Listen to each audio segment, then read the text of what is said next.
ना असां कोई चरखा कत्या, ना पेंजे रूं चढ़ाई, ना उणिया कोई ताना बाणा, ना खड्डी खेड सजाई, ना गुंधी असी मिट्टी कोई, ना कोई चाक चढ़ाई।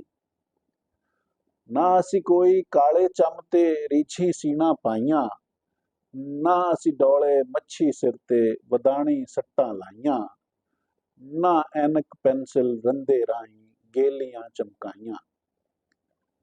ना असी कोई राखी कीती ना किते हलवाए, ना असी कोई राखी कीती ना किते हलवाए, ना किसे सानू सानू कामे रखिया, ना डंगर ढोर चराए, ना कोई सिर ते टोकरी चा के बाजारी होके लाए।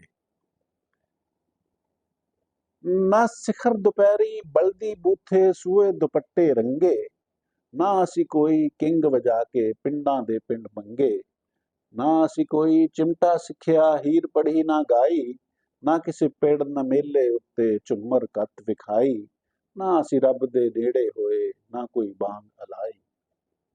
ना किसे किताबी सिखिया साडे मगजी चानन पाया, अकलां नकलां रल के भी ना साडा दिल भरमाया, ना असी कोई मुर्शिद फड़िया ना कोई राह मल्ली, ना सियाणफ दी आड़त उत्ते आण तुलाई पल्ली।